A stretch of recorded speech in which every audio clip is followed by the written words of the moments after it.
Workshop topics: renovations and modifications and levelling lathes. The workshop got to a stage where it was unmanageable. I have too much stuff, it was all over the place. The Boxford lathe was on its last legs and not working properly, so something had to be done. I found this pigeonhole thing and screwed it onto the back of one of the doors, the one that I never open. Once fitted, I sat one of the two Action Man figures that I have on top of it. This is the other Action Man that I have, but he's a deserter, so he hangs from the shelf. Trying to be serious for just one moment, the reason I use these Action Men in my workshop is for scale comparison. I find them very useful things to have to get the scale just right. I had to do something about the position of my old compressor. Here it is. In the new position, it's under the bench to my left-hand side. This compressor's not really big enough, but it's done the job for quite a lot of years, and it's of the silent type. And as it is so quiet when it's running, it's very useful for timing engines because I can hear the hiss of the air. A few months back I bought this via eBay. The reason it's been painted in yellow and white lines is I used it as a test piece when I was practicing lining for my traction engine. But this has come in very useful. I've mounted it on the bench, and because it's so obviously visible, hopefully I won't bash my knee into it. All of the outlets are fitted with individual taps, and they're smaller than normal compressed air fittings. All I have to do is push a piece of thick-walled silicone rubber tubing onto any of the outlets, and now I can even run more than one steam engine at once. Although the practical application of this unit is so that I can run one cylinder at a time. This can be very useful when setting the valve timing on certain engines. Here is my renovated and painted Boxford lathe. It had got into a bit of a state. I used it quite a lot, all of the belts were slipping, and the slideways were sloppy, but I've put it right and I've painted it as well. This thing sat on the lathe is a spirit level, and I'm going to spend a few moments talking about the importance of levelling lathes. Most lathes have a bed something like this, two sets of slides, made from a very large piece of cast iron, which is very rigid. But cast iron does actually bend, it's surprising, not very much, but just enough to throw the lathe accuracy out of the window. And for that reason, before you start using the lathe, you need to level it. If this very robust cabinet is not level on the floor, it will twist. If the entire cabinet slopes very evenly to one side, then that's not a problem, but it is a problem if the cabinet twists. The lathe bed is firmly bolted to the cabinet, so if the cabinet twists, it's going to try and twist the lathe bed, which it will do. You wouldn't think it would, but it does. And if the bed is twisted, when you turn anything, it will be slightly tapered. This Boxford has a 5-inch centre height, and it's a great lathe. I use it a lot, and I levelled it. It is actually sat very level on the floor. Here's my old milling machine, very nasty, but it mills quite well. And once again, it's very important on any cabinet-mounted lathe or milling machine to make sure that the cabinet is level on the floor.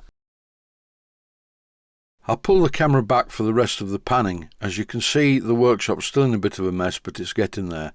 In the corner is my bandsaw, and here is my recently reacquired Smart & Brown Model 1024 lathe.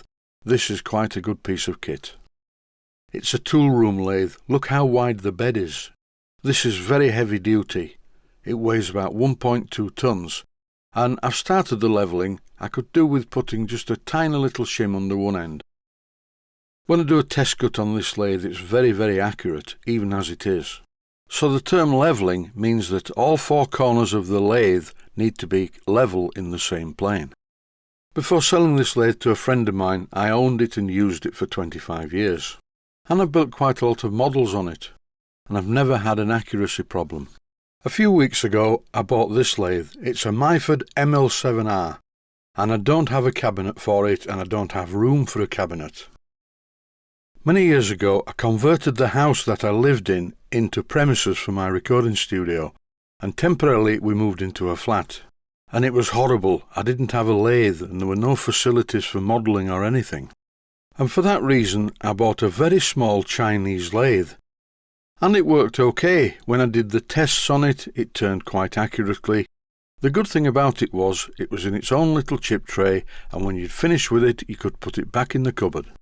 As you can see by the pan shots, there's nowhere else in the workshop to put this lathe but where it is. It's on a piece of kitchen worktop, which in turn is on a kitchen cabinet. The worktop is level, so it should be okay. The lathe is bolted to a chip tray. This is quite flexible and not capable of distorting the cast iron bed. And because it's mounted on a wooden cabinet, I thought it would be a great idea to use some kneeling pads, which are very heavy density rubber, to just keep it quiet so I don't annoy the neighbours.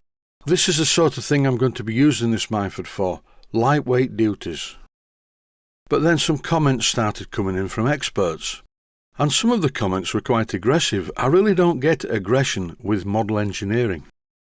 When I first placed this lathe on these kneeling pads, it was quite level, but one viewer, who was very adamant that I was doing it all wrong, pointed out quite rightly that the headstock end of the lathe was much heavier than the tailstock end, so therefore over time it would compress the rubber, blah blah blah blah.